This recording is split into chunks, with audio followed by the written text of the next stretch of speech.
If you are planning on traveling and visiting Spain, just as if you want to work, to visit friends and family, or simply to do tourism, keep watching because this video is for you. We're going to talk and explain everything you need to know and consider when traveling to Spain for a short period of time, which are the requirements you must meet even though you are not required a visa to enter the country. Hello everyone, my name is Gerard, I'm the marketing responsible at immigrationspain.es, and in this video we'll talk about something crucial that many foreigners do not know, which is what are the requirements I need to fulfill even though I'm not required a Schengen visa to enter Spain. Because the truth is that for short stay visits, for visiting the country for less than 90 days, even though you are not required a residence permit, chances are that you need to get a tourist visa. That's true as long as Spain does not double treaty with your country of origin. In those cases, if there is a treaty, then you don't need to obtain a tourist visa, a Schengen visa to enter Spain. But if you don't need to get a Schengen visa because there is an agreement between Spain and your country of origin,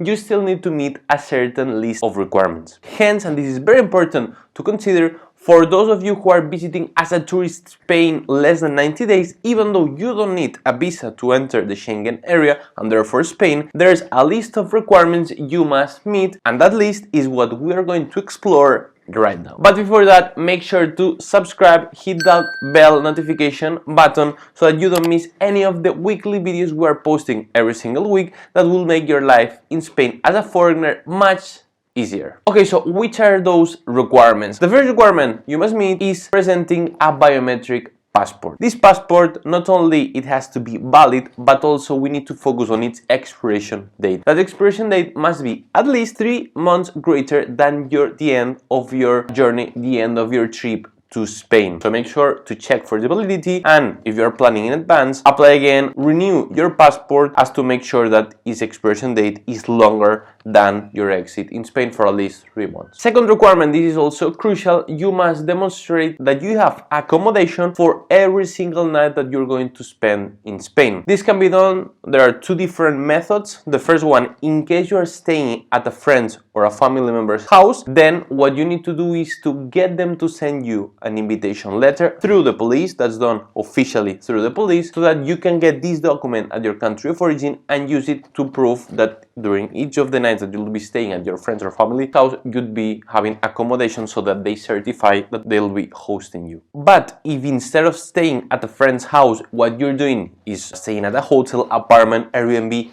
anything which is similar, then before traveling you must make sure to have your complete and your booking, your reservation for each and the nights you'll be staying in Spain. That document certifying that you have confirmed accommodation in a hotel or apartment will be essential in order to enter Spain. The third requirement, this is common in any country that you travel to, is having travel health insurance. There are many companies that offer this service and it's quite standardized. You must make sure that this travel insurance is complete, that it covers your whole hospitalization in the country, and you'd be good to go. The fourth requirement, this is also very important, is having round flight tickets. Why? Because at the end, as a tourist, you can just spend 90 days in the country without, of course, applying before for a regular residence permit. Therefore, the Spanish authorities want to make sure that you just spend those 90 days and you don't overstay for more than that. The way that they make sure that that happens is by making sure that you have purchased not only the flight ticket to go to Spain, but also the ticket to go back to your country of origin. Therefore, at the entry at the Spanish borders, you'll need to demonstrate that you have this ticket to go back to your country of origin and that the flight date is within those 90 tourist days available. Another requirement many foreigners also don't know that exists is demonstrating that you have sufficient funds for each of the days you'll be staying in Spain. How much do you need to demonstrate? Depends on the days that you're staying. You need to demonstrate at least 100 euros per day in Spain, or if the amount was lower than 950 euros, then that would be the amount you need to demonstrate. You can use credit or debit cards in order to certify that, or you can also use cash. The next requirement would be passing a possible interrogation. What this means is that in many cases the foreigner would be stopped at the entry, even though that's not quite common, it can happen, and the police would ask you a couple of questions. Why are you coming to Spain? What are your plans in the country? If you meet all these requirements, they just want to make sure that you'll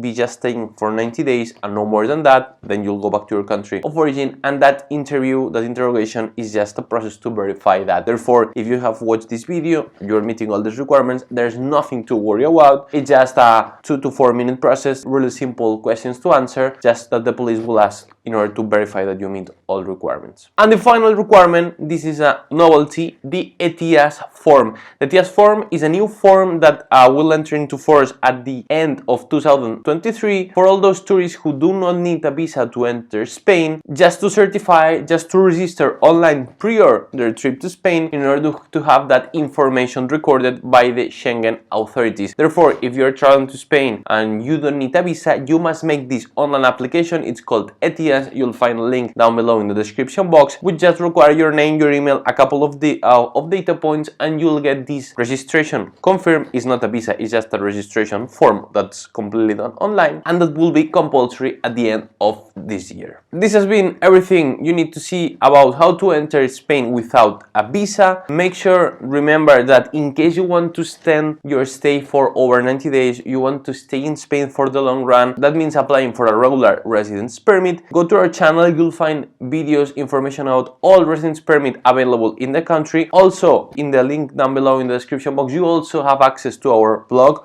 where you have articles about requirements, application process, everything you need to know to obtain residency in Spain and stay for 1, 2, even 5 or more years in the country. If you haven't done so, subscribe and don't miss any of the content we weekly post, and see you in the next one.